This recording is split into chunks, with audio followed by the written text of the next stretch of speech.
like to thank everybody for coming here, and my name is Scooter Scott. I'll be your MC for the evening. And I'd like to start out by thanking Bert and Danny for coming up with options, looking to provide hope in difficult times, and the kind of hope that gives us the tools to navigate these things, that empower us to make the best of the situations and the opportunities, and there are opportunities in these times, that come to us. And just to even remind us that we have opportunities, that all is not dark, it's not doom and gloom. This is a great country and a great town, and we have great people. And with that, I'd like to bring up two great people, the two great people who had the idea to do this, Bert Baldassarra and Danny Lang.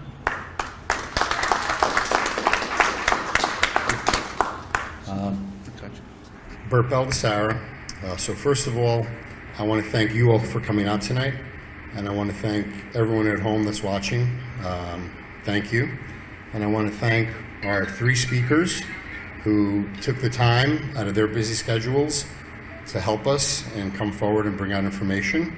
And I also want to thank the community for giving myself and Danny the opportunity to organize this event, and everyone that has helped us to bring our speakers and the community together for this event tonight. Thank you.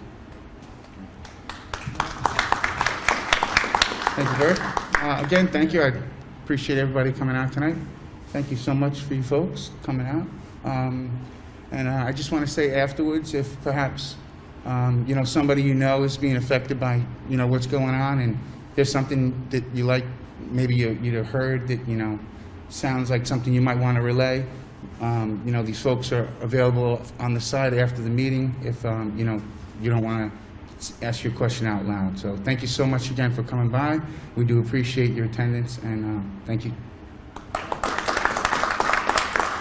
Oh, and I just want to thank Damon for coming by tonight. Thank you so much, Damon.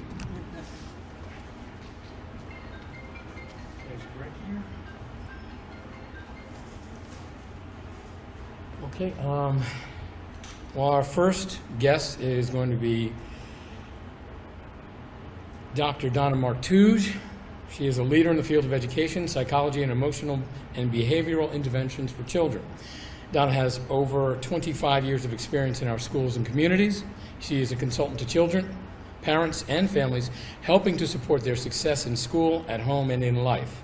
Dr. Martuge will discuss the psychological impact of COVID-19 and the lockdown on adolescents and children. And with an adolescent in my home, I know I'm going to be listening. So thank you very much.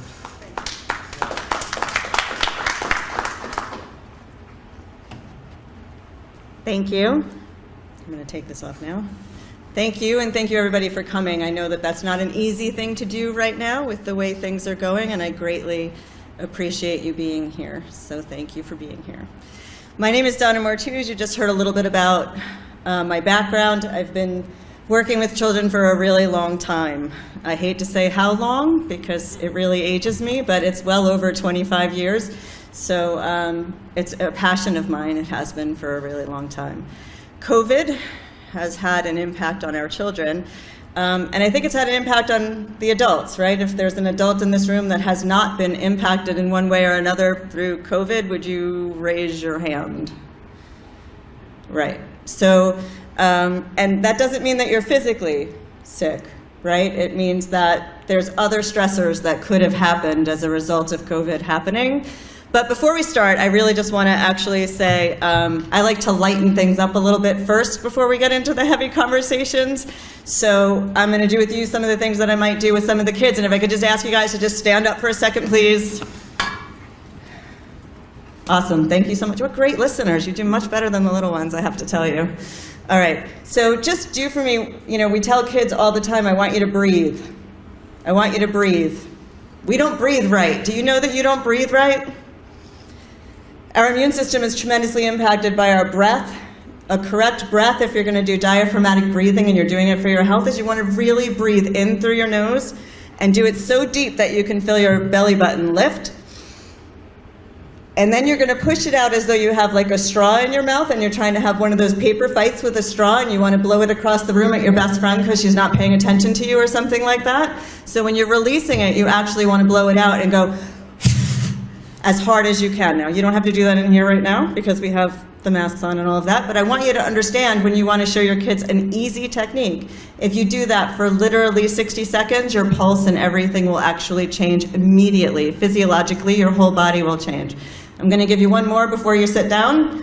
One of the other things we teach the kids when they're really stressed out or anxious is something called a power pose. So if you can just put your body together, your feet together, you could do this without doing your breath and you can keep your mouth covered. And I want you to put your shoulders back, arms straight down, shoulders back, head up, look straight ahead of you. Tell me what you notice in your body as a physiological change from this, in the feeling in your body, to this, when you do it for like 30 seconds. Anybody willing? What do you notice differently? Mentally, physically, anything? Sitting up straight more. Strength. More alert. More alert, more focus. Also, it increases, believe it or not, your testosterone in that moment in time, and your strength and your confidence and your ability to actually communicate. So when somebody's going in on a job interview or when somebody's anxious before a test, those are two little things that we do with them in order to help them. You can sit down now. Thank you for working with me. I'm really big on, if you're going to create a change, you want to include your body, your mind. With that change, it makes a big difference, right? It's one of the reasons why you see people like Anthony Robbins jumping up and down on stage and playing loud music, and he knows that when you get people moving, it actually makes a big difference. So those are just two tricks you can work with your kids at home, okay? I wanted to get questions from you guys, but we're going to do questions and answers after. I work with children. Right now I'm working mainly with children who are around between 12 and 18 years old. I work in White Plains School District, and I have a private practice here in Tuckahoe. And, I'm sorry? Oh, okay. And there's lots of questions now, because we're facing something that I don't know that we've faced before. And we feel, for our kids, that this has been a very difficult experience, right? Some of us are anxious for our kids, some of us are worried for our kids, and some of us are noticing differences in our kids and their ability to pay attention in their sleep patterns, and how they're doing work with this online learning, and how you're doing work with their online learning, learning how to be a teacher as quick as you can, which is not really required, but it was necessary for some of us to get our kids through this time at home. And what is it going to mean, and what do we need to know for our kids in order for them to be successful in September when school opens? So that caused some anxiety right there. So first I want to tell you that kids are really resilient, right? We know this because we used to be them, and we're here. So we want to protect our children, but we forget. We've gotten through an awful lot, and they're going to get through this. And the truth of the matter is, no matter what we often hear, survival of the fittest is one of the common things that we hear, but it's really not survival of the fittest when you're talking about it from a psychological standpoint. Adaptability. Those who learn adaptability will continue to succeed. They'll be okay. So using this time to talk to our kids about how to be adaptable, what do we have to do? How are we going to make the best of any situation? And you'll see that this is not a new thing that kids have had to learn. We often feel like this is new, but look at history. Anybody here remember the story behind what the song Ring Around the Rosie means? Right, you said it, right? Kids created a song in order to help them manage the Black Plague. They knew that if you had the posies, if you had the red rash on your arm and there was a circle around it, you were going to get sick and you were going to die. They turned it into a song. People have used music, joy, fun in order to cope with stressful times throughout history. So you see them now. I have parents who will call me and say, they're doing TikToks about COVID. And they're a little bit freaked out, feeling like it's insensitive or it's not okay. It's actually okay. It's really a normal coping mechanism for kids to do, and I'd rather them do that than hide in their room and choose to not go outside or interact in any way. it's a really good strategy for them and could be a fun and good strategy for you too if you tried it. So, so the first thing I want to say is our kids are going to be okay. I think that that's really important for us to know, because with all the unknowns, it becomes really hard for us to not be anxious. So how many of you are listening to the news at home often to hear what's going on? Schools opening, places are closed, this thing's happening, right? One of the things I tell everyone that we want to, when we're really looking at our mental health, we want to take a look at is, don't have your TVs on all day. Don't have the news on all day. News has a direct correlation to increasing anxiety for kids as young as 4 and adults as old as 80. It doesn't matter the age range. It matters that you're listening to it and you're picking up on all the angst that they have out there. And it takes you a little while to even sort out, are you getting the right information from this news station? Should you be listening to this news station? Do you want to go directly to the CDC? Who should you be listening to? And while you're figuring all that out, the kids are hearing everything and they're not using the filter that you may be using more naturally. So it's actually better if you have it on for a certain period of the day that the kids aren't listening. You sort of filter and chew on that information and talk to them about it later than having it on all the time. That's one of the biggest things to decrease anxiety at the home, is getting that television off. It's hard for us to do because we often want to see what's going on, but we could do it in clips. We could do it when the kids are sleeping. We could do it early in the morning. You could do it while you're exercising. Whenever you get your fill, wouldn't do it all day. So that's one tip. And again, remember, they're going to be okay. Okay, so that's also important. Being aware of some of the signs to let you know if their reactions are normal or a little bit out of the range of normal is one of the other things that I think helps parents really feel more comfortable in knowing that they can handle what's going on right now. I need a timer just to tell me when you want me to stop. If somebody could just give me a hand raise, because I can do this for hours, just so you know. I've been doing it a really long time, so if somebody back there could raise a hand for me when you want me to, okay, thank you. I'm sorry. All right. So we want to make sure, I actually lost my train of thought when I was saying that. I apologize. We want to make sure that our kids are not watching the television, they're doing other things. We want to make sure that we are taking care of ourselves, because our kids are not listening to us when we talk to them. Any of you notice that? They don't really listen, right? They're not listening. What are they doing though? They absorb every word you're saying, not to them, to your best friend on the phone when you think they're not listening. It's the greatest trick for psychologists. I just want you to know, when you really want your child to get something good and learn it, you call your best friend and say, don't tell Gianna, but she was so awesome today. I am so proud of her. If she does it again, I'm going to give her the greatest surprise. She will be on that so fast, because she wasn't supposed to hear it, she wasn't supposed to know, and it's that much more exciting. But if you sat down and said, hey, I'd like you to do that one more time, she'd be like, really? Really? One more time? Silly little tricks we use. And they work, and they're easy, so that you know. So how many people have noticed that their kids have different sleeping patterns right now? So many of the teenagers, middle school and high school, and even some of the younger ones, parents are concerned because their sleeping patterns have changed. They're staying up much more throughout the night and sleeping more during the day than they were really in a long time, if ever. I wouldn't worry about it. They're not outside and engaged and socializing the way they normally would be. So if this is their connection, you can kind of go with it. There's limits you might want to set, which is fine, that's okay. But I wouldn't stress out over it. I would just start getting them into a different routine once you know what the school routine is going to be come September, right? So you're going to want to get them ready for that, because it's going to be a little bit different. If they're not sleeping, though, or they're sleeping too much, those are two things that are always signs of anxiety and depression. Too much is kind of hard to tell.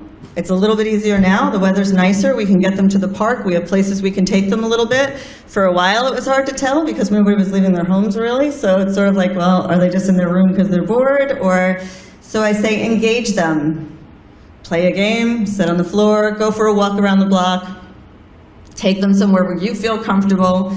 Even if it's just for a little while, try to do it when it's a little cooler outside. It's very hot out there right now. But something that gets them distracted and out of the house and feeling connected. So previous to us being able to connect with people, I was telling people, set up Zooms. If you usually see your family on Sunday, still do it. Do it online, do it on the computer. You don't want them to feel like they've just lost the connection to everything, and show them that they can do it. And most of them are doing it better than us, but we worry about them, right? So that's what we do. That's just one strategy and one thing to pay attention to. Another one is concentration. Kids who are really struggling with anxiety and depression have tremendous trouble with concentration, different than you would notice with someone who's always had attentional difficulties or attention deficit and hyperactivity disorder. They're really going to have difficulty focusing. You might have seen some of that when you were trying to get them to pay attention to school online. A lot of the students were not engaging. It was not just your child. If you're thinking it was just your child, a lot of them were not engaging. So I reach out to teachers and say, could you do me a favor? Could you reach out, make a phone call, make sure that you say, hey, I'd like to see you signed on at 11 o'clock, build some of those personal relationships. I had to do that. I have to do that with the students and the families that I work with. And I ask teachers to do that. Why? Because it matters. Because when a kid knows that a teacher's looking to see them online, it feels different than when they feel like they're just turning on a computer and no one's going to notice if they're there. Relationships. Relationships get kids through school more than anything else in the world. That's data-driven information. They need at least one good, solid relationship with a staff person in a school, and they have that, and that could take them pretty far. So it's a good thing to know, and if you know a teacher that your child really likes and you feel like they're not engaged, reach out. I'm sure they'd be happy to help if they can. So that's for when school starts. So concentration is one of the other things that you want to pay attention to. Moodiness, hard to tell when there's a teenager if they're more moody now than they usually are.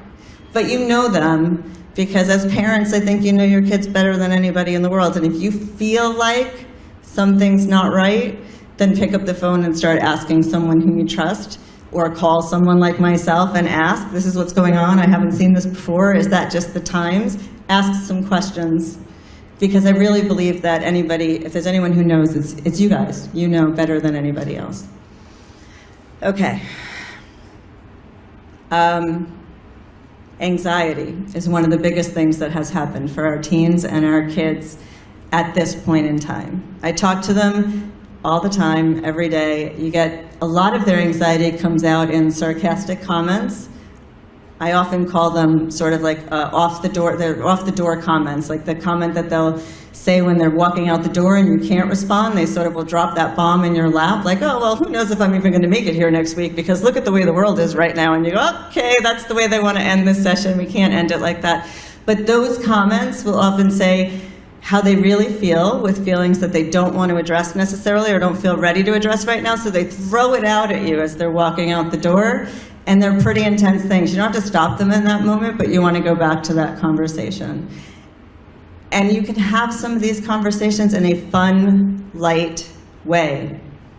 And you should be honest about your feelings. So it's okay to say, I've never been through this before. This is kind of new, and we're going to figure some of this out together. And if you're feeling like everything is unpredictable, guess what? So am I. So we just have to help each other, adapt to what has to happen, and talk to each other when we're feeling like we can't. Make sense? Because they're watching you for your reaction. And what we do is we often hide our reactions, our own fears, our own anxiety, because we want to take care of everybody in the house first. But they see what you're choosing. So if you're not choosing to take care of yourself, you're not getting up and you're not going for the walk. You're not using the deep breaths or any activities that you're telling them to use in order to refocus or recenter. They're not going to do it. They copy what you do, not what you say. Right? We know this. We know this as adults, but we forget this often as parents. Right? We think we can just tell them, you're going to do this, and we're going to go not do it and think that they might make a better choice. Not usually. They will usually copy what you do. So it's important now, if you had some goals for yourself in managing your own emotions, your own anxiety, your own health, your own fitness routine, now would be a great time to become that role model for your kid by deciding you're going to commit to it too. Why? Because if you're not doing it, no one in your family is going to be doing it, no matter what you say to them. And if you can't stay calm There's no way that you can tell your child to be calm and expect that to work.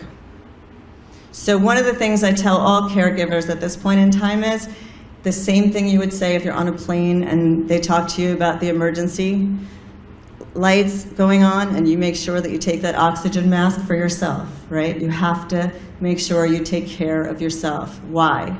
Because you're not going to be effective for anybody else in your life if you don't. So as we're here to talk about kids, I'm going to say to you guys all, do a check-in for you. An honest check-in where you're willing to say, okay, well, have I done anything to take care of myself? What if I set a goal here so that I can be a good example? Where am I not being honest with me about how much this is impacting me? I can tell you that when it first happened, I was depressed. I was incredibly anxious. I was used to the interactions with people all day long. I missed it. It was hard to make that adjustment, to be in the house all the time when everything I do is about connection. Everything you do. So it's life-changing. It took me a little bit. That's okay. It's going to take a little bit. We still don't know how this is going to impact us moving forward, right? So we want to be aware. What have we noticed that's different? Where can we compliment them on what they're doing really well?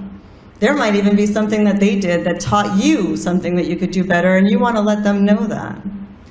But more than anything, you want to be able to create a real honest conversation where you can even say, I am anxious. This has impacted me. I am not comfortable, and I know that I have to adapt. So we're in it together. We're going to figure it out. Because that could make them feel more human and more connected to you than ever. And it's something we tend not to do. We want them to feel like we have the answers. We want them to feel like we know what's next. We don't. We haven't been here before. Historically, we know we've gotten through things like this, and we can get through it again. And we will get through it again. So build your connections, know who you can reach out to. There's also websites, local resources, some of which you're going to hear about tonight. We posted a bunch of them on the Tuckahoe School District website. I believe they're still there for counseling, for behavior, thank you, for behavior, for a bunch of different resources specific to COVID, mental health, substance abuse, which you're going to hear about, and more. So I'm Donna Martuge. I have Beyond a Moment in Time is my consulting business that I have here. This is what I do.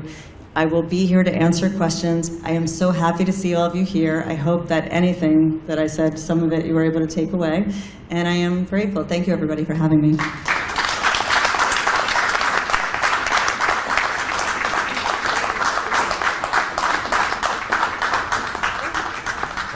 That was a real blessing for me. I'm sure it was for all of you. Thank you. Dr. Martuge, that was really, really great stuff. And I have a little one at home, too. I don't want him to think I forgot him. But yes, we will be having questions at the end for Dr. Martuge and our next guest, next two guests. But coming up next would be Karen Goldman Hertz, who is a licensed clinical social worker with over 30 years of experience in the behavioral health field. Karen leads the Maxwell Institute, which is an outpatient clinic recovery center in Tuckahoe. She's the director, specializing in, and she'll be talking about, substance abuse during and after the pandemic. And I'm sure we will all benefit and be blessed by this information as well. Thank you. And here's Karen. I'm taking my mask off for the first time, so please keep yours on. I was told I'm the gloom and doom presenter, so I'm a little after getting supposedly positive stuff, which we definitely heard. And we definitely overlap a little because my background is not only in substance abuse, but also in mental health. And they really do tie together. So as I was introduced, I'm the director of the Maxwell Institute, which is right in your backyard here, around the corner. I don't know if everybody knows of it. We're sort of hidden a little on Yonkers Avenue. We treat adults and adolescents. So why are we discussing this right now? Why are we talking about substance abuse in the middle of COVID? Because we know beforehand we had an opiate crisis, which still exists. We actually were flattening the curve a little, and sad to say that this year already, they're seeing drug deaths have risen about 13% already. And that's not even with all the statistics in. during the pandemic. Also, liquor stores remained open. Anybody notice that during the pandemic? Why are they an essential business? But they were. And one of the things we saw through some polls and studies that were done, that people were drinking more than they usually did.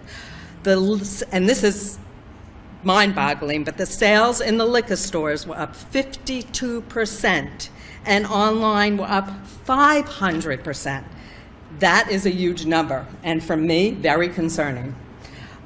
We are already seeing an influx of referrals for our mental health programs up at St. Vincent's, which I didn't mention, but I will, and also for my own clinic. We're first starting to see it. I am sure we are not even seeing the tip of the iceberg right now. People are still cautious about coming to a program like ours. They're trickling in, and over the last few weeks, we've done more assessments than we have, in times past at once. So why are we seeing this right now? COVID impacted the nation's mental health, and you spoke about the children and adults, which leads to an increased risk of substance use or relapse due to stress, anxiety, and the fear that all of this has caused. These emotions are related to the loss that we have been experiencing over the last 4 months, the loss of a normal life. We're in a very different world right now. When I first found out I was an essential worker and we were staying open during the pandemic, a lot of my staff really had a hard time with this. We closed our doors to patients mid-March, I guess it was, but all staff had to come in and be in the facility. It was a difficult time for my staff and myself because everybody's anxieties were up. Why is everyone else staying home? Why is everybody working remotely? And as time went on, as with, I hope, a lot of other people, we realized we were really benefiting from this because we weren't home. Our lives changed a lot. I was not as busy as I had been, not having crisis with patients at the door all the time, but it kept us together as a team and a staff and having somewhat of a normal routine because everyone's routine has changed over the last 4 months. So also loss of a loved one possibly, of not being connected to others that we were connected to in the same way. Being isolated, which is a very big one, especially for substance use. The fear of getting sick and not knowing what is okay or what's not. Even today I'm struggling. Do I wear a mask here? Do I not? Who's going to tell me what's right or what's wrong? So, especially early on, everything was unsure. Feeling that things are out of control. Who made a decision that you couldn't go to work? Not you, right? So how do you keep your life in control going through this? The fear of actual or real job loss leading to financial stress, and I'm sure we'll hear more about that later. And in general, this uncertainty of the times that we have been living since the pandemic started. So, homeschooling. Did you ever think that you would be homeschooling your child while trying to maintain all other obligations as a parent? This, and the uncertainty, which you talked about already, of what's going to happen in the fall. Can I go back and resume my normal life? Are my kids going back to school, and how are they going back to school? I just talked to my hairdresser about it. She said, don't talk to me about it. I can't think until I know what's exactly going on. So the good news is, also, did you ever think that you wouldn't be able to see a loved one in a nursing home or go to a hospital with a loved one? These are all things we have never experienced in our lifetime before.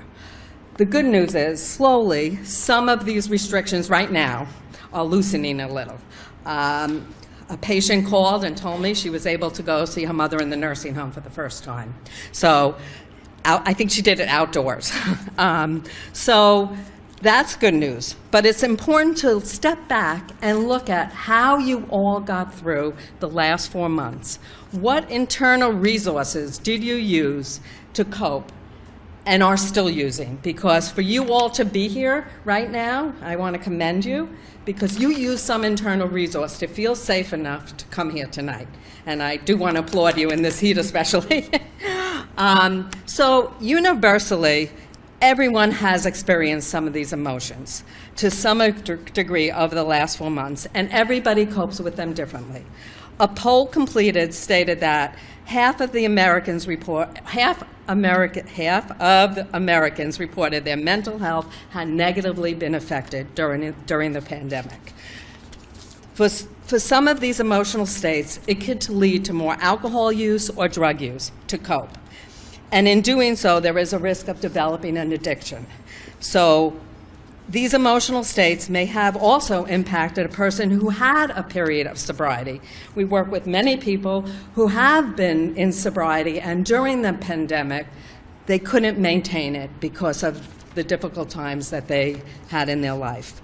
Part of recovery is maintaining a connection to a program such as ours, AA, or a sober support network. The pandemic has made it impossible, especially at the beginning. We closed our doors mid-March, and had no way of providing services other than individual phone calls, which we started to do regularly. We did get ourselves up and running with telemedicine. We provided services over Zoom and telephone sessions, and it was amazing. I remember standing there the first time we got on Zoom and seeing our patients on the other end. And if you could only imagine how the social isolation affects people who are in sobriety or anyone, it was really an amazing thing to see the reaction. So we were able to re-engage our patients on Zoom and help lessen their social anxiety and resume a connection to recovery. Could you imagine if everyone had this option while they were quarantining in their home, especially for the people living alone? They would have felt less socially isolated and maybe less depressed, less anxiety, and their fears lessened. At Maxwell, we are now reopening in a socially safe, distance manner like we're doing here tonight, providing a hybrid of treatment in person and on Zoom. AA meetings have also reopened. They were on Zoom. They are now reopened in outdoor spaces. And from what I heard, there was a meeting with 50 people there, I think about a week ago. Just like COVID, anyone could have been impacted by this disease. Substance abuse as well can impact anyone. It doesn't matter where you live, how old you are, or how smart you are. Being ashamed to get help just continues to feed the addiction while time goes on. It's a disease that is treatable, and everyone deserves to get the help they need. Please, if you or someone you know is struggling, reach out to get them the help they need. So here's my optimistic things. Here are some tips, which you covered already, to maintain your mental health and minimize possible substance use. Virtually, if you're out of the house, but if you can't be, or even if you can be out of the house, reach out to people. You know, be on virtual support networks, connect to a church, connect to your family, connect to AA, socially distanced. We're lucky now because this is a new stage where people are more out in mass, practicing social distancing. I think this was already discussed also. Practice good self-care, including exercise. That's a big thing because, especially in substance abuse, that's one of the things we encourage because it releases serotonin, and it's a good feeling rather than taking a drug would have been. So eat healthy, sleep an adequate amount each night, and again, I always tell my patients, get outside, take a walk. That's what you need for your mental health. Avoid staying up late at night, monitor your news watching. So I say watch it one time a day. And I know at the beginning that's not what most people were doing, and a lot of people's anxiety was off the roof. Try to maintain a schedule. This is really important, not only for your children, but for you. Some people are back to work, so they have a schedule, but some who are not really need to get up in the morning, have plans for the day, find meaningful tasks. That's a big thing. If you're home, you really need to find meaning in your life, and especially during this time, and find something you wanted to do around the house for years. I know for myself, when I was home a little more on the weekends, I definitely did more things around my house and that I neglected for a long time. So also savor small positive moments, amplify positive stories, and stay optimistic. Look for the positives of what happened in COVID. Did you get to spend more time with loved ones? You know, if you're living with I know a lot of my friends' children and my own came back home and spent time with me. That was a special time, right? What coping skills did you use? How could you be positive about that? These are all things that will help you through all this. Do something positive for someone else. Believe it or not, that will help you. So whether it's, I know some people were dropping food off for some elderly people. If you are involved in recovery, you know, reaching out, making a phone call to somebody, or if you have a family member that's very isolated, reach out. Those things really help you, believe it or not. So lastly, I left a bunch of brochures out there. I forgot to give my cards, but you know, I will say we are right here in Tuckahoe. We're always available for a phone call. I always hear from people in the community. We want to be there for the community. There's brochures, please take one, call the main number and speak to me if you have any questions that you don't want to share here. We're open, we're taking referrals, we're here to, you know, provide services to everybody. We are starting an interesting new thing during this time. There's a brochure out there. We're doing a Zoom Maxwell Mondays, and it's at 1 o'clock. It's free for everybody. It starts, I think, 1 o'clock on the 10th, August 10th. And it's going to be different topics with some professionals throughout our agency. So that's the part I forgot. St. Vincent, Maxwell Institute is part of St. Vincent's Hospital and St. Joseph's Hospital. So also, we have a full complement of services, mental health and substance abuse. St. Vincent's is psych and substance abuse, inpatient, outpatient. So if you need anything, you can always call me. I can tell you how to get the help you need. I left some brochures out there, and thank you for coming out tonight.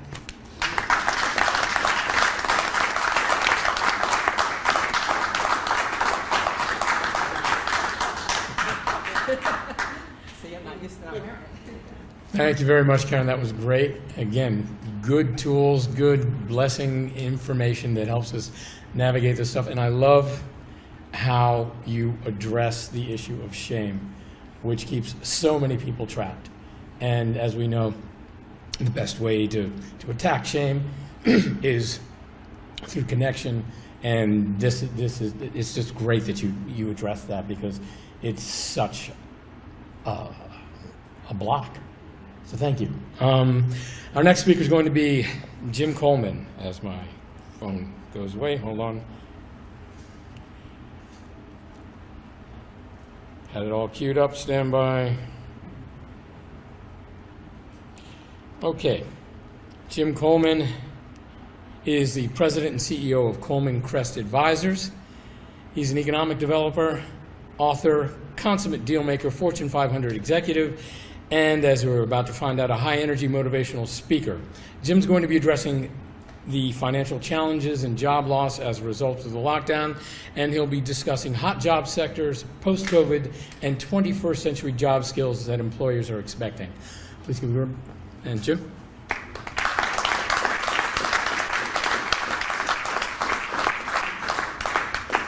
Well, it is a pleasure being here tonight here in Tuckahoe. Tuckahoe is just a beautiful community. JC and I have walked just about every single town and village in Westchester County, and Tuckahoe is just one of the most stunning, pristine, most beautiful towns in Westchester County. So give yourselves a round of applause for this beautiful community called Tuckahoe, New York.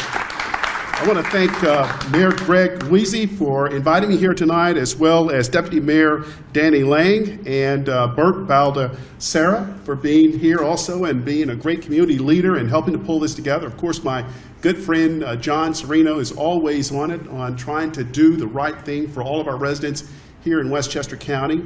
And I also want to highlight one of Westchester's, I must say, Westchester's finest legislator, Sheila Marcotte, my dear friend. Thank you for being here tonight. And thank you for all of your service, not only for Westchester County, but for Tuckahoe and Eastchester over the years. I'm here tonight to talk about the challenges that we've all dealt with the coronavirus and its impact on our economy, as well as the job focus out there. Some of you here tonight may have lost your jobs due to your company being shut down, not being able to be in business to generate income, and it's probably thrown you off. Some of you may be thinking, if you haven't lost your job may be at risk. So I'm going to talk about 3 key areas that I want, and hopefully that it will help you to be able to keep the focus on either getting yourself a new job or maybe even a better job. And then I'll be here tonight to also answer any questions. I love interviewing for jobs. In my career, I've probably had about 30 jobs. And I've worked for Philip Morris USA, Oscar Mayer & Company, American Express, Philip Morris USA. All these are companies that produce an addictive product. But I've thoroughly enjoyed great careers in sales and marketing with these companies. And then after that, I had a chance to work in Westchester County, as well as being the president and CEO of the Prince George's County, Maryland Economic Development Corporation. So I want to cover 3 key areas that I hope will help you as you're out there navigating and trying to find your next career move. The first area is that you want to always have a positive frame of reference. And my positive frame of reference really started when I was 12 years old. My father told me this story just about every single day of my life. And it was about my great-grandfather, who in 1888, he had 3 options. The first option, after he got his freedom, being free for about 25 years, the first option, he could have said, you know what, I'm a victim. I'm a former slave. What can I do? America is not open to me. I'm a black man. I can't vote. I can't go to the University of Kentucky. I can't get a job working at the bank. I don't have a degree. Things are pretty tough, so I'm just going to be a victim. And if he reached that conclusion, I would be a victim right now. I would be a victim. And so would probably 300-400 of his descendants would be victims as well.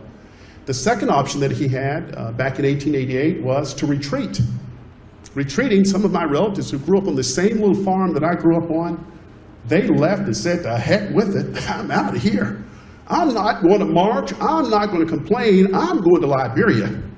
Henry Clay, who was the Speaker of the United States House of Representatives, and he was our congressman in Lexington, Kentucky, formulated the American Colonization Society, and they purchased 40 square miles of land in Liberia.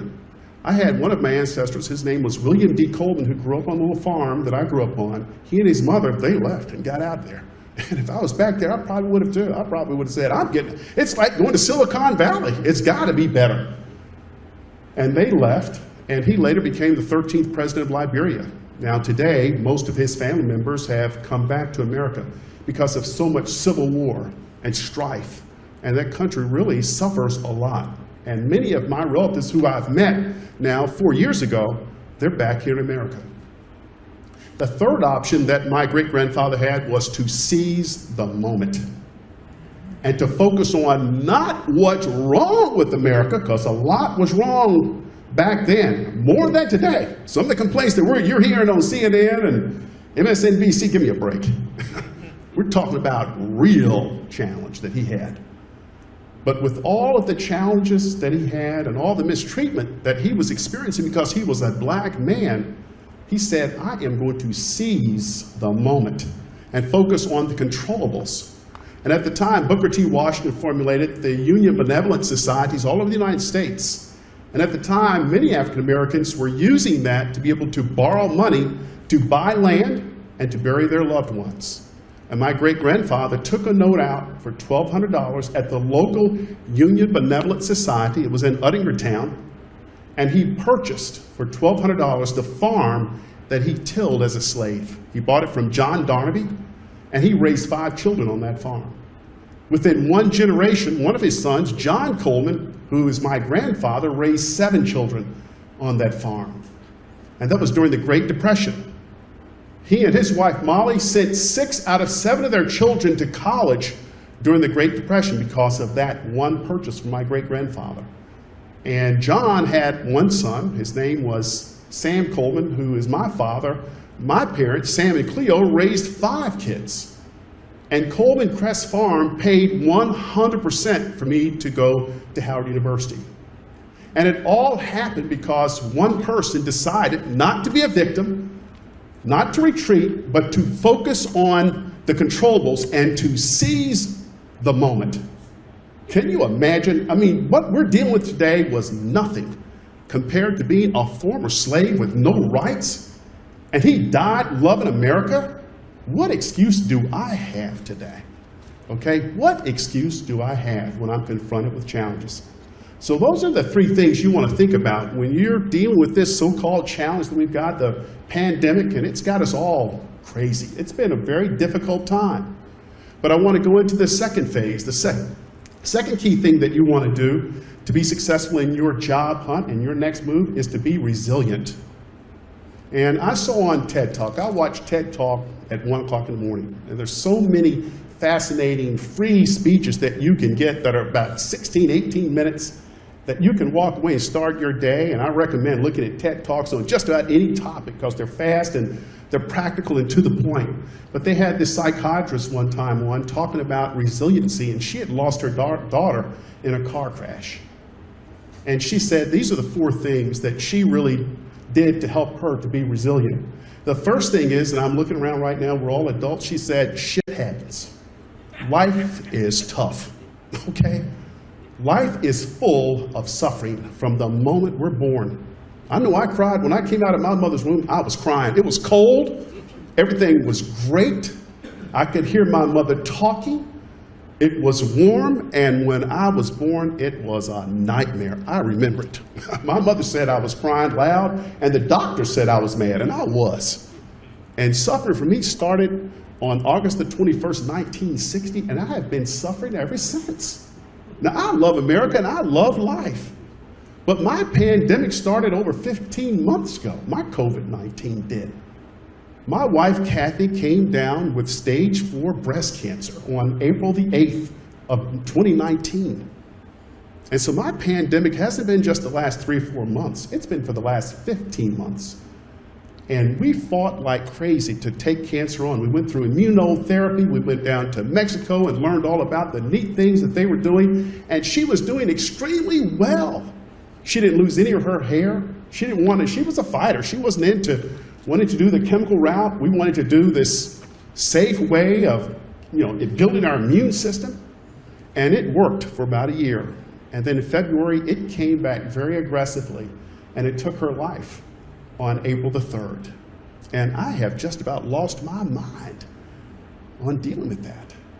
But on the flip side, based on what this lady who talked about resiliency, she said, when you're confronted with that, you've also got to think about what is the positive outcome, and what could be the positive outcome of losing your spouse. But today I'm much stronger.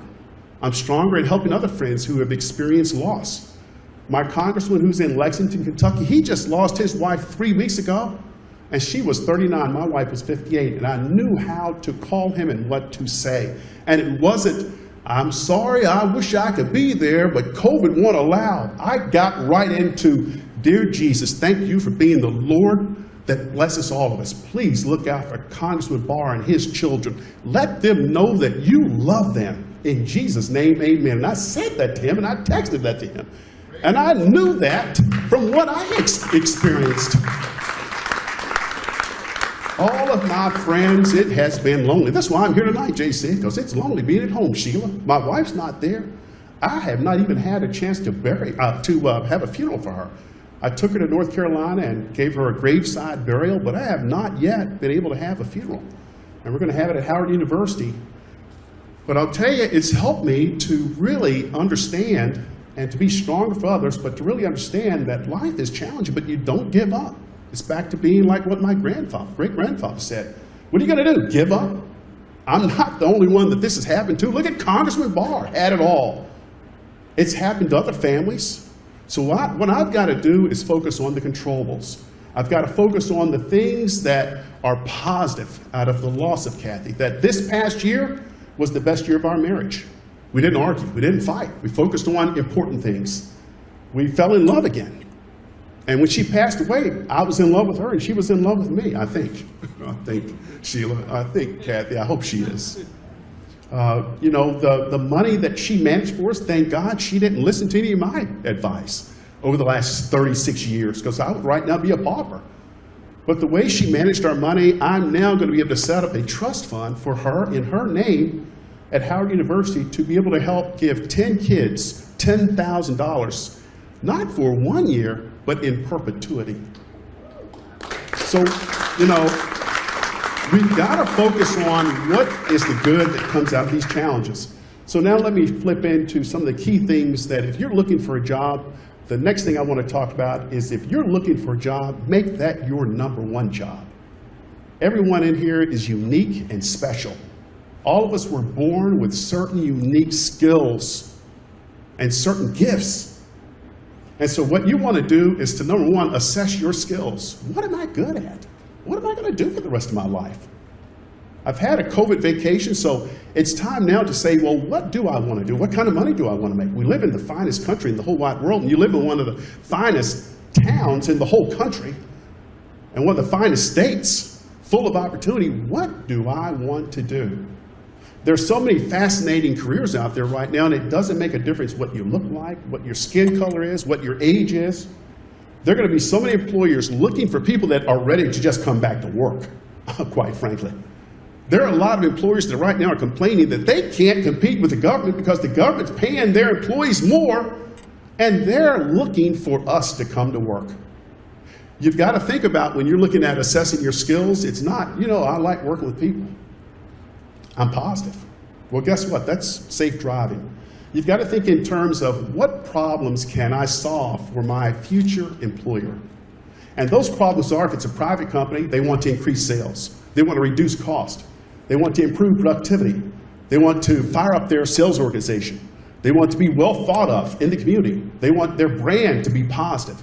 So if you've got a background, and all of us in here can contribute to that, no matter what sector or what you've been doing, if you can show any prospective employer that you can contribute to any of those areas, you're closer to getting a job.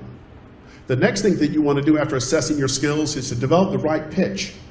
And that pitch is, hello, my name's Jim Coleman, and this works with everybody. If you're looking for a job, you need to talk to 10 people here tonight and shake their hands. And let people know, and don't be shy about it. I would recommend that if you're right now unemployed, think about what you can do right now as a consultant, or even as a volunteer, and put that on your resume.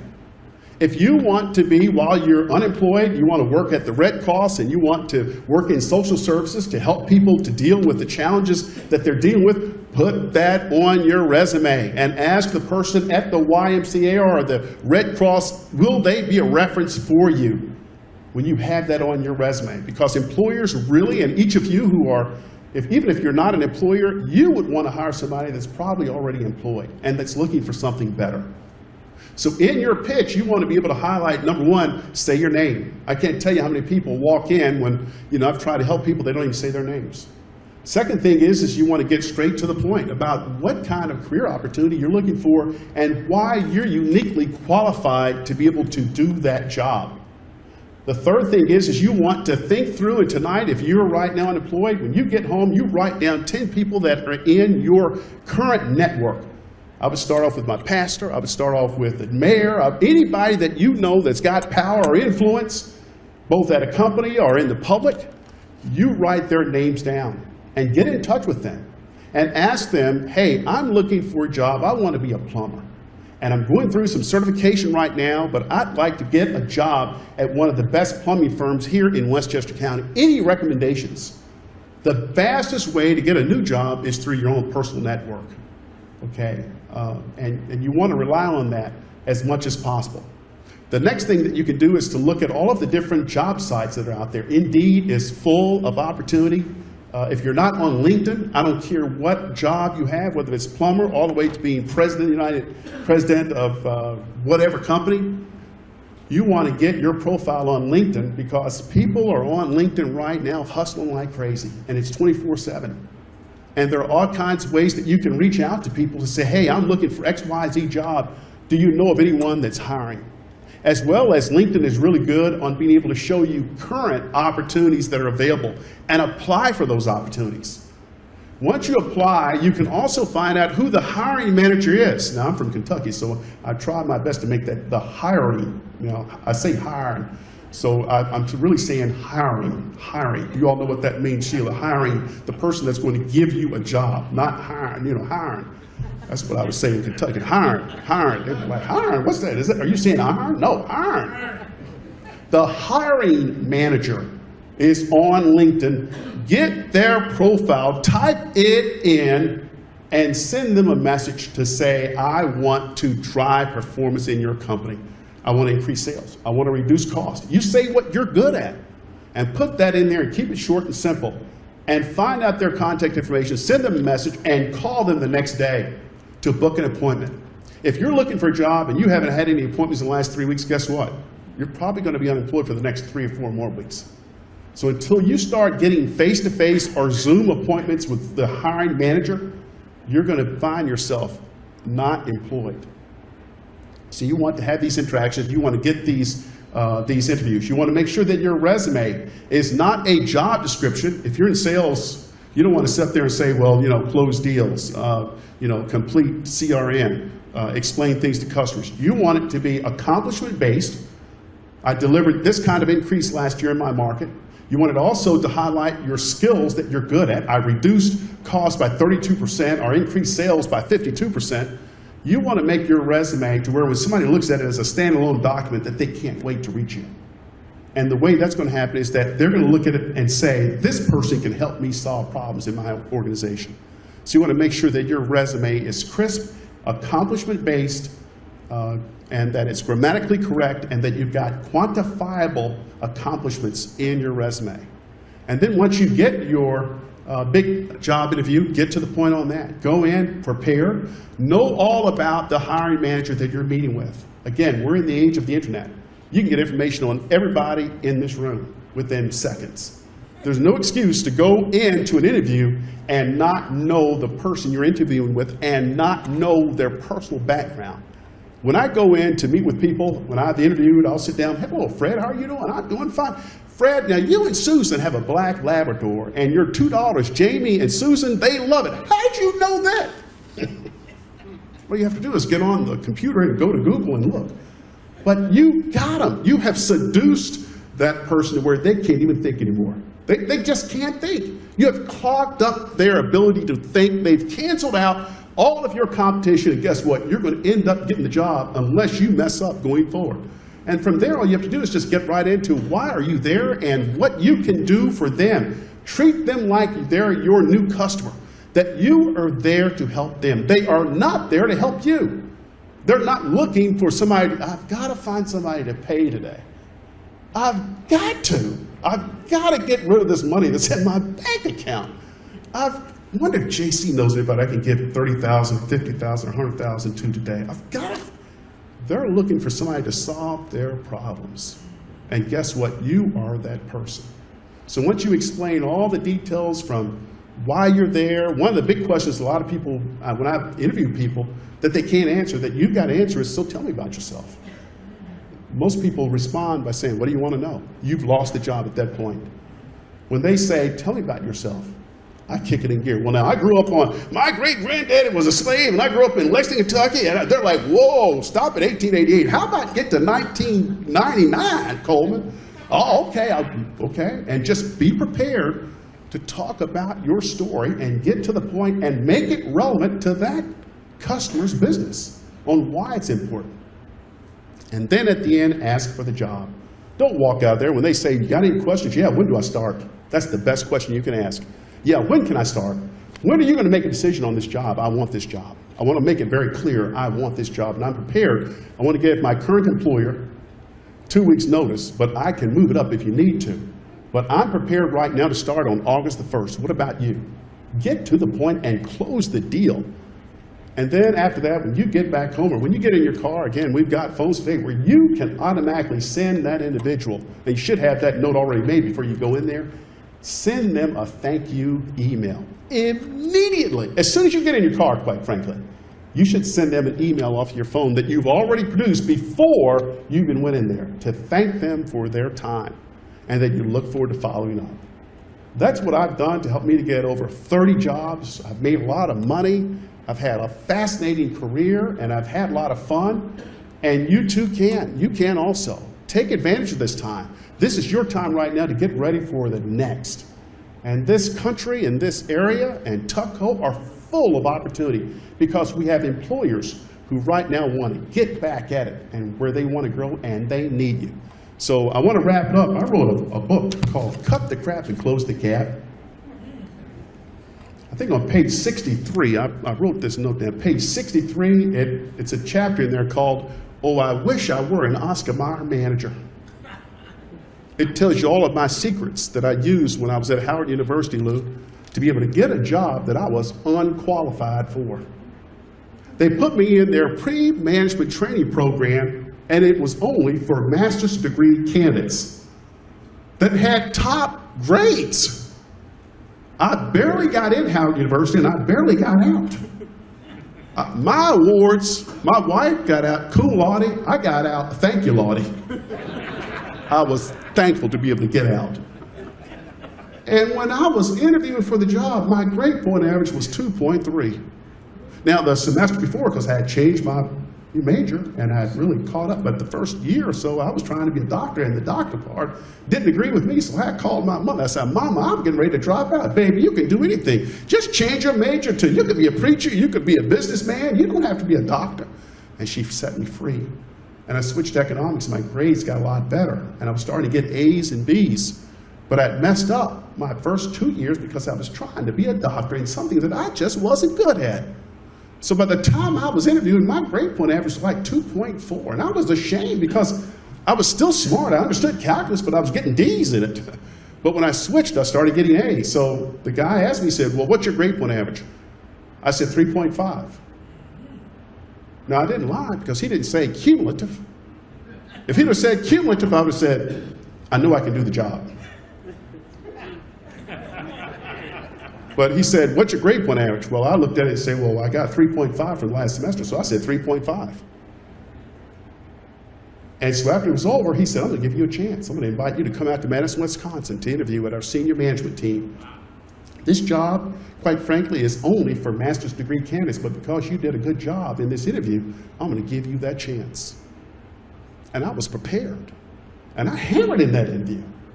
And when I got that job, I called my mother, and I'm telling you, I haven't looked back. They gave me benefits, $22,000 a year in a company car, and 6 months of training at the headquarters. I felt like I'd be president probably after 2 years. But I'm just telling you right now, I was ready. So the chapter in this book on page 63 called, "Oh, I Wish I Were an Oscar Mayer Manager," check it out. And it'll tell you all the secrets that I've used to be able to help me to get the jobs that I've wanted. So I wish you all the best. I could talk about this topic all night. I told JC I brought 5 copies of this book. So the first 5 questions to me, get a free book. Can you beat that? The secret. God bless you all. Best wishes to you. God bless America.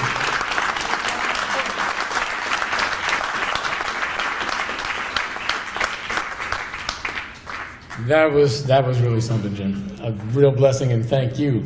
Thank you, Lottie. I just want to thank all of you for being here. And once again, I want to thank Danny Lang, Bert, Baldassarra for recognizing that the best way to deal with a bad situation is with hope, with empowerment, with a belief in the greatness of our town and our people.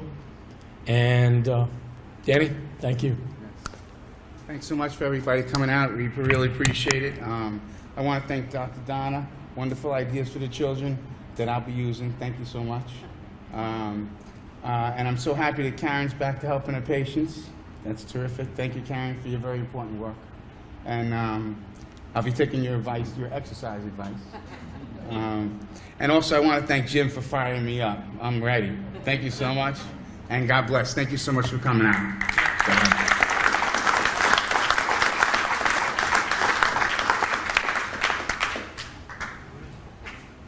So before we leave, we're just going to, by show of hands, does anyone have any questions they would like to address any one of the panelists? In the back, please. Oh, hi.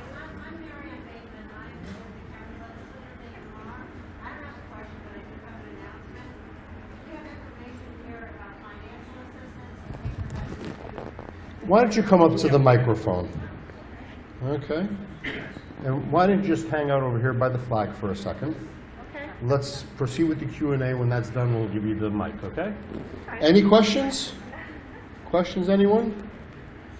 All right. So there's no questions. Perfect.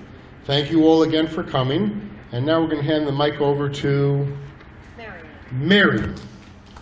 Hi, everybody. This was a great program tonight, and thanks for inviting us. My boss is the chair of the Housing Committee for Westchester County, and we just wanted to share some information with you this evening about some financial assistance that will be available in case you got behind in your rent or your utility bill or really anything at all. So I'm right over there, and I'll wait for you on my way out. All right? Thank you. Okay, just, we sure nobody has any questions for any of our guests at all? I mean, we got a lot of great information. I know sometimes you feel a little self-conscious about asking a situation like this, but these folks have offered themselves and made themselves available, so you shouldn't feel, yes? I want to ask, because my job that I ideally would love to have, other than the one that I presently have, is going to be with all of these people that I work with. You know what I'm saying? And so it's like they can oh wow, I thought you was really happy here. You know, but how do I reach out among these people who trust me and respect me to say, because it's actually, you know, I work for nonprofit. Sometimes I get paid, sometimes I don't. And not unfortunately, I have children that I have to feed. And my loyalty is with my organization, but I need to get paid. So, but where I would like to work is with people that I have already worked with. So how do you deal with that kind of, because I feel like a traitor, honestly. Well, first of all, I applaud your volunteerism and your concerns and what you've done for our community. Apparently you've built up a lot of experiences, and you've probably built up a lot of skill base to be able to help a not-for-profit that would be able to pay you. And the key things that not-for-profits are looking for, and you want to think about, is not yourself, but what do I have to offer that not-for-profit agency if they were to give me, you know, 75 or even more thousand per year to be able to come in there. They need to raise money. They need to be able to deliver on their mission. They need to improve productivity, meaning they've got to be able to get things done faster. They need to be able to comply. If they're receiving federal and state support, they have a big need for making sure that they've got quality in place and that they're complying and capturing the data they need so that they can renew grants and so that they can get additional new grants. They need someone who's good at training their staff so that their staff members can be effective in carrying out their mission. So once you kind of look at your inventory of skills and you figure out what are the key skills that I have to be able to make a major contribution to a not-for-profit in that area, they will then be able to recognize that skill and be able to pay you, because their return on investment will probably be 75 to 100 times what they're paying you. So you want to think in terms, you know, if they paid me $50,000, is there a possibility that I could help them to either raise $500,000 or reduce costs by $500,000 or improve productivity in such a way that it's worth their time and a return on their investment to bring you on? As far as your colleagues here that you've worked with, I would just be open and honest with them and say, look, I love what I'm doing, like you've done tonight. And get help from them, get ideas, ask them to help give you advice and feedback and to coach you on what you need to do to be able to find that career opportunity, as well as what are some of the employers out there that they could turn you on to and refer you to and make introductions to get that career opportunity. So it's about thinking about what do you have to, like a doctor or someone that's like a plumber. When a plumber shows up, they don't think in terms of, well, what are you going to pay me? I can fix this. I had a guy to come over the other day that fixed my hot water tank, and I needed that thing fixed like yesterday. And he got in there and started looking at it, and he solved even more problems to where I tipped him another $100 on top of the $1,800 that they charged. And I was mad about the 1800, but he fixed it so fast, they were so responsive and fixed other things in my house that I was elated. So that's what we all have got to do when we're selling ourselves. Does that make sense? It does.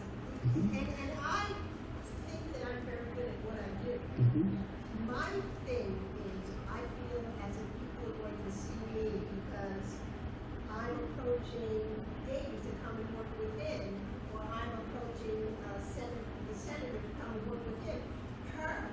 They're going to see me as disloyal, and that it would hurt my opportunity. Because I don't want to take my company's or my nonprofit's business and put it out in the street. Right. To say why I want to leave. Right. So you do want to keep it for the person's sake that you're going to be talking to. You want to demonstrate that you're doing it in a very confidential manner, and you're going to ask them for confidentiality as well because of the trust that you have for them and for yourself, that you don't want to, hurt anything with your current employer or the people that they're trying to help. So you just want to ask, please keep this in confidence. I mean, it's on us to be responsible to always look for opportunities that are going to help us to be able to make a greater impact, where it will improve our own incomes, and where it's going to give us a chance to be happier in life. We have to do that even if we're happy. The best time to look for a job is when you have a good job. Okay, it really is, and it seems like you're excited about wanting to do more. Just ask to keep it confidential when you're going through there, and keep it on skill-based, and give a rationale of why you're even looking. I love what I'm currently doing, but I need to be making X, Y, Z, whatever that income is. If it's not achievable in your current employer, God bless them, but you have a responsibility also to yourself and your family to say, I want to do what I'm doing, but it's not helping me financially. Now, if you can do that, and this is for anybody here, if you can do that with your current employer and have that conversation where you get an adjustment on your income, do it. You want to stay there as much as you can. But if you do need more income, then it might be time for you to take advantage of the market opportunity and go out there and sell your skills to the best, the best provider that will provide the best return for you. Okay? Good luck to you. Absolutely. Absolutely. Let's give it up for him.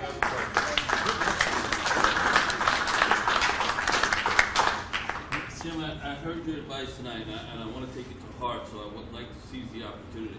May I have the second one? Sure. I brought 5. You'll have to ask 2 questions. All right. I'll leave it to, okay. So, Jim, everything you said was excellent, and the other 2 presenters were wonderful too. Thank you so much. So, I watched TED Talks too. One of the TED Talks I was very impressed with was when a gentleman talked about your why. So that's really critical. So can you talk a little bit about that when you're on an interview or when you're in business?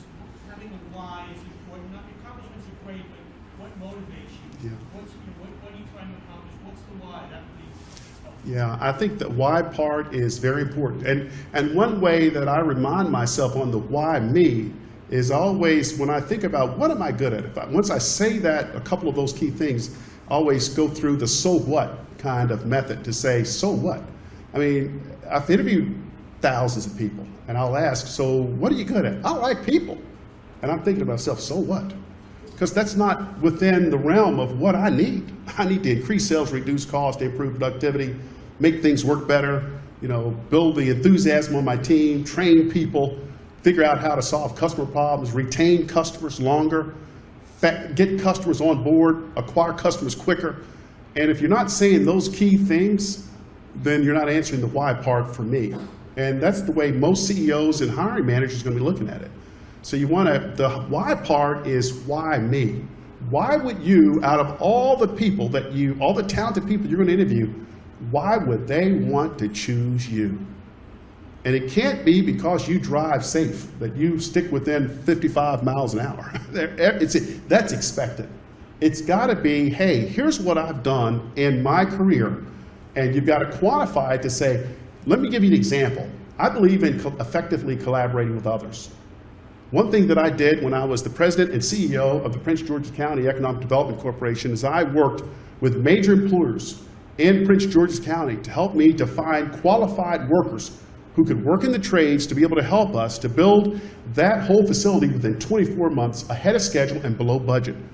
So how can you help them to find quality people was the main thing that I was able to help out on, is helping people to be able to get on board in those trades, to be able to get that facility built ahead of schedule. So you want to think in terms of the why you. Why are you so uniquely qualified and the right person for them to hire at the moment? Does that help to answer that question? It's a key thing that you want to think about, and you want to write those things down, and you want to make sure that your resume is that kind of stuff.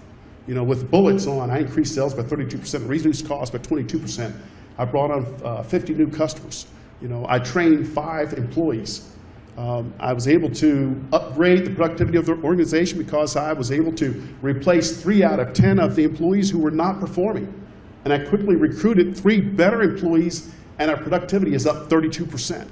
Those are the key things about the why part. And you're going to get the job when someone else is going to come in there. They may have, I've beat out so many people that have been so more qualified on paper and education by just sticking to the why part.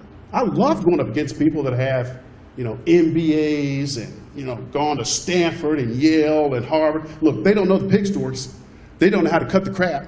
They don't know how to get things done. They don't have results. And they're not talking about results. Oftentimes, they come in there assuming they're going to get the job because they've got all this education, and I love that. Because when I come in and talk about the why part and quantitatively explain why me, I get the job every time.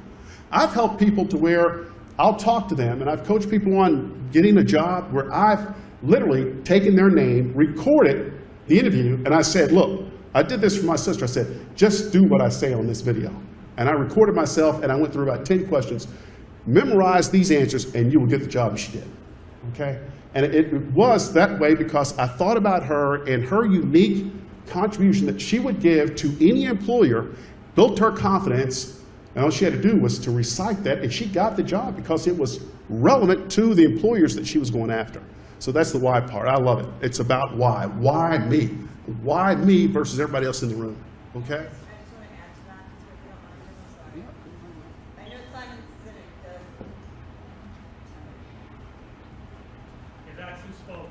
Simon, right? So that's what I thought of right away as an educator and someone who builds teams and who works with families and people to do it, is Simon Sinek saying, you need to know your why. Why are you here? Why do you want this job? Why are you building this? Why are you choosing this? Why would you go to the senator instead of where you currently are? Why? What is your why? Why do you want to change the way you look today? Why do you want to go and change your body? Why? And understanding what your true drive is so that when you, this is Jim's topic, it's not mine, so I want to apologize for that, but one of the things that we work on always is how are you selling yourself, right? How are you going to sell yourself? How are you going to speak? What's your 3-liner, I'll say to people. What are your 3, tell me in 3 sentences, what do you do? Hi, my name is Donna. I work with families to help kids get from where they are to where we need them to be so they can thrive. Narrow it down. What's your why? I have a passion for working with kids. That's my why. It makes a difference. I want to be of service. Knowing your why is just as important as knowing that why, because when people can see that you have clarity on that, I think you can sell yourself better in any way, shape, or form. And so that's just to add to everything that Jim just said. I hope that helps.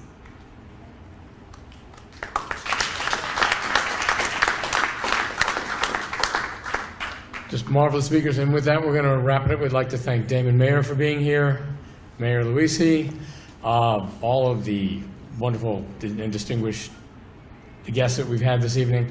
And once again, Bert and Danny, I'd like to thank you.